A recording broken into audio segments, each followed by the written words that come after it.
So it does relate to our question. What is this love that remains when all human love is played out, dead?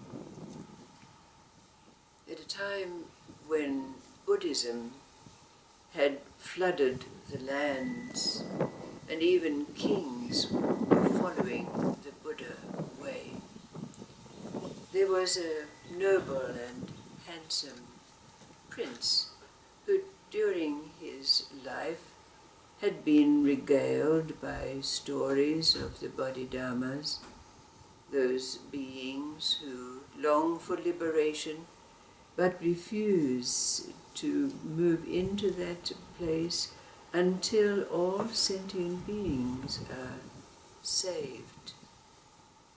Of course, he'd been taught the way of compassion and love and all of those things that come under the aegis of what is called Buddhism.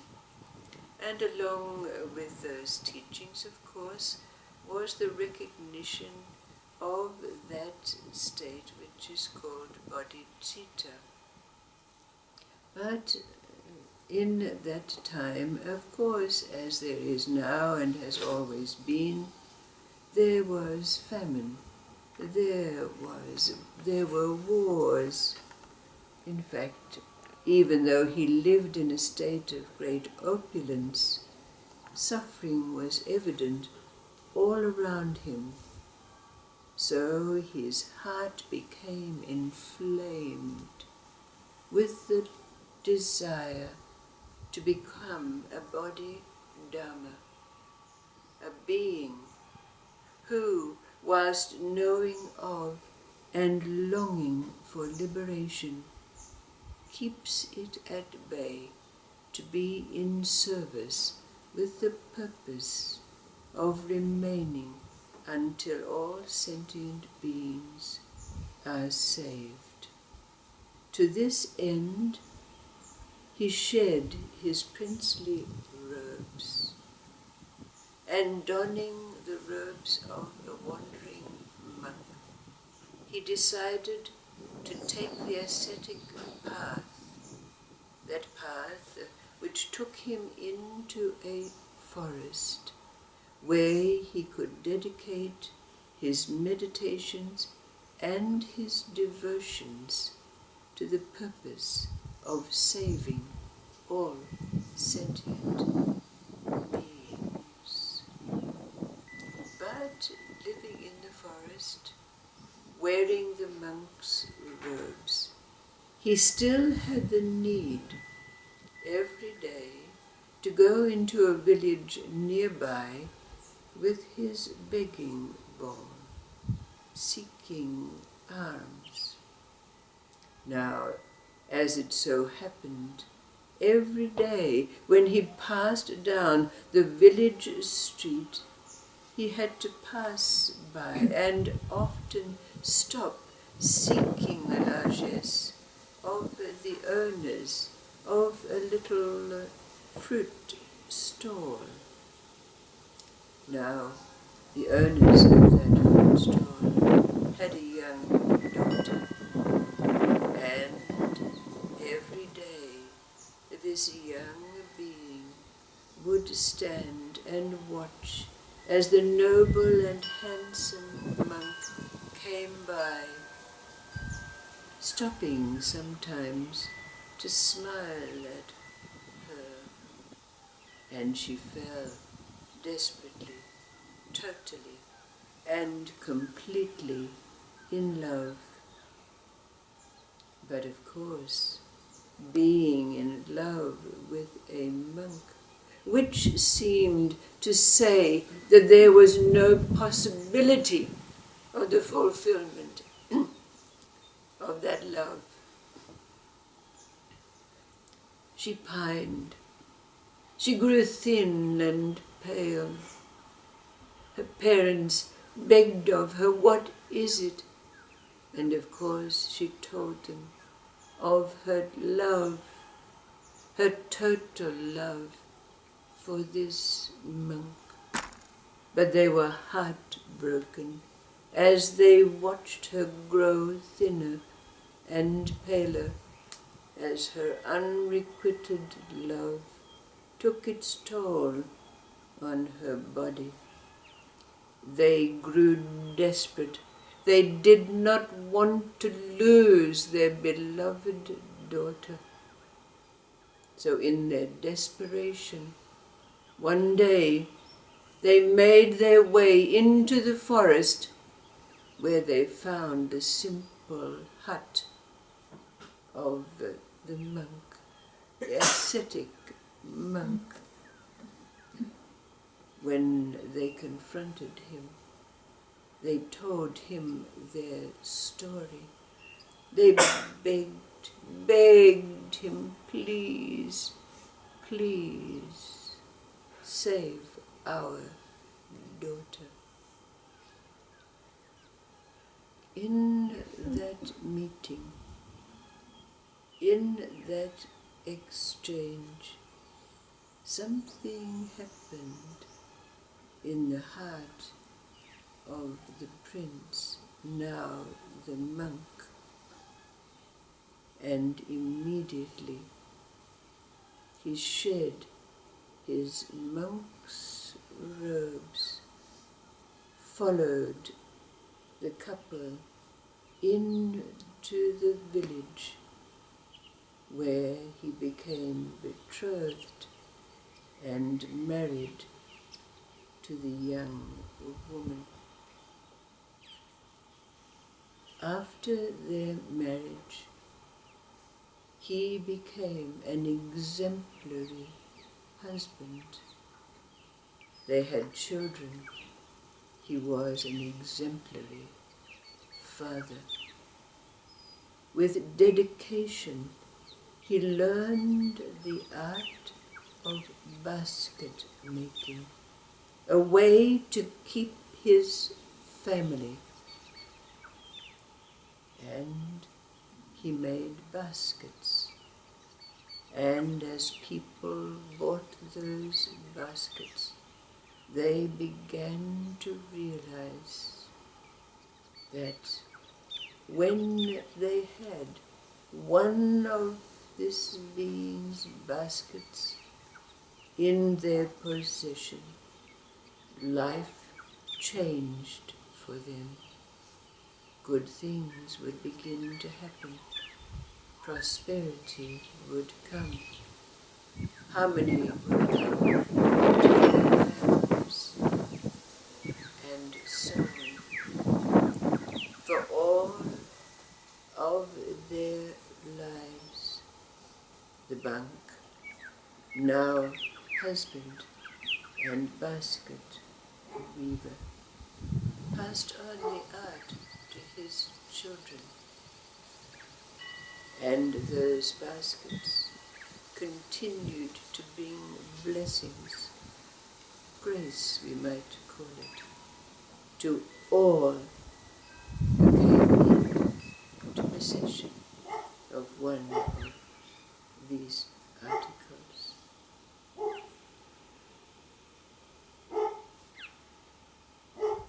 Then there's a story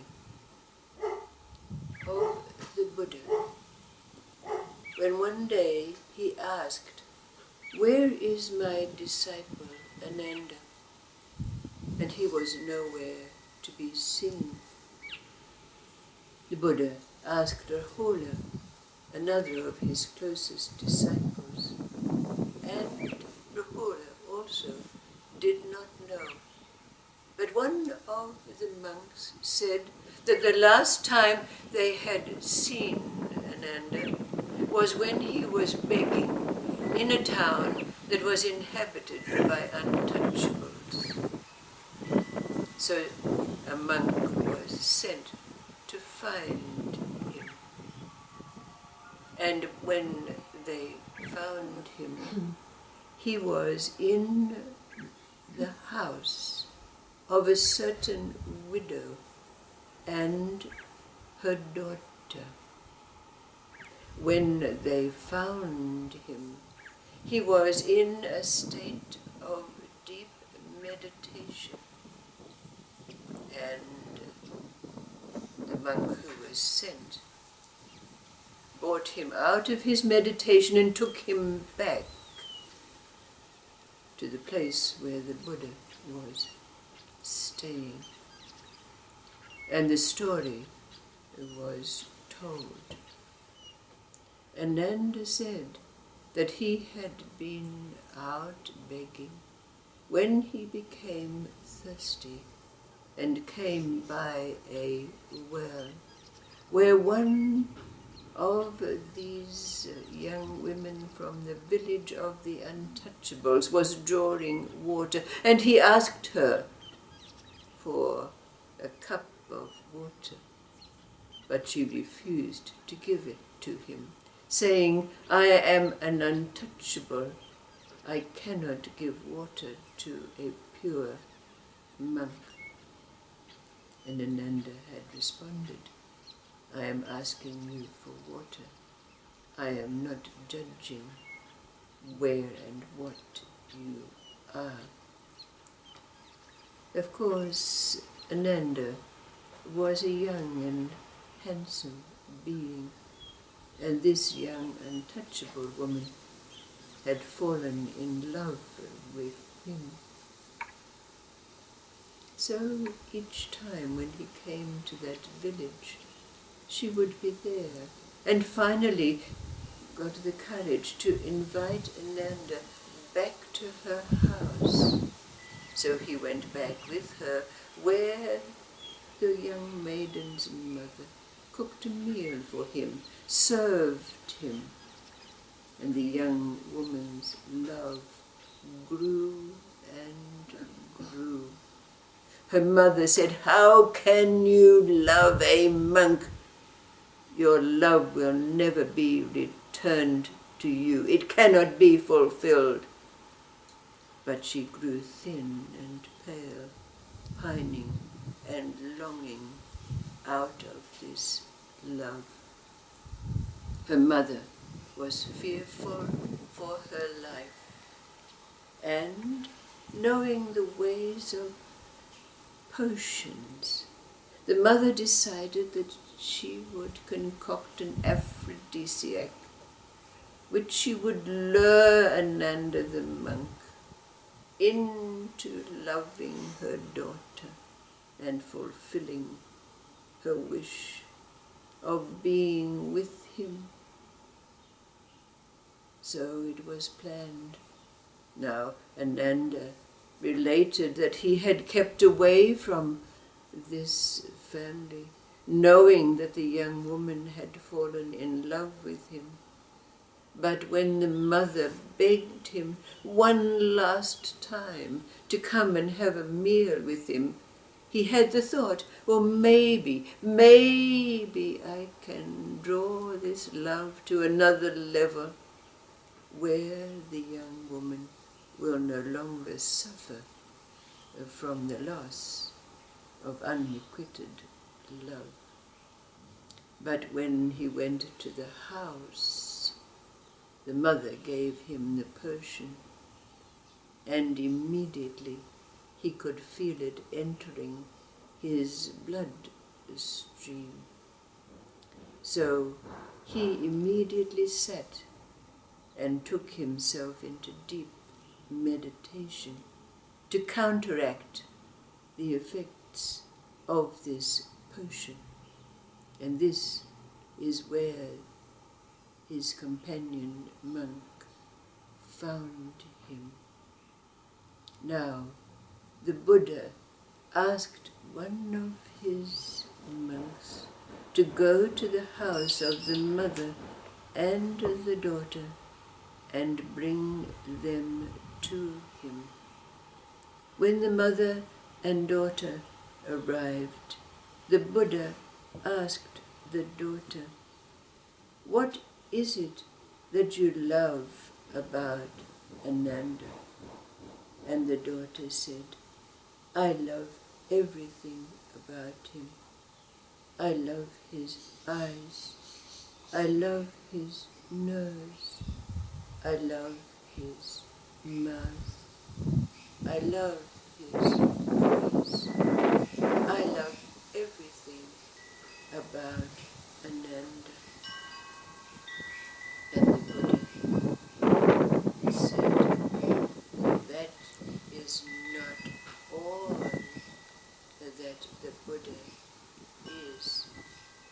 is not only his eyes, his nose, his mouth, and his voice.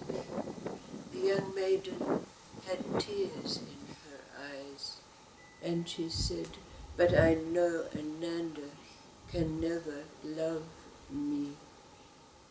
"Oh no," said the Buddha, "Ananda loves you, but with a love that goes beyond those appearances, those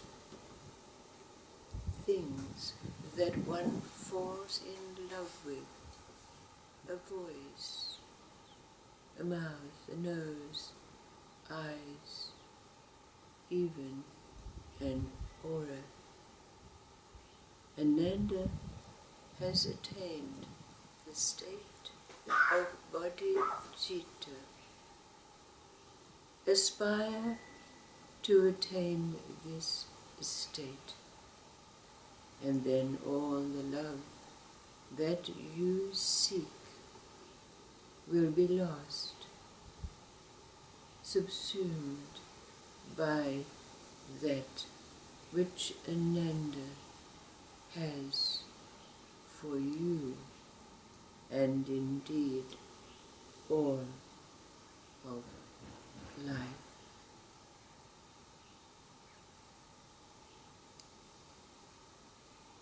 Where do these two stories meet in you? What is this bodhicitta, this state? Evidently a state that is beyond human love, and yet embraces all of life.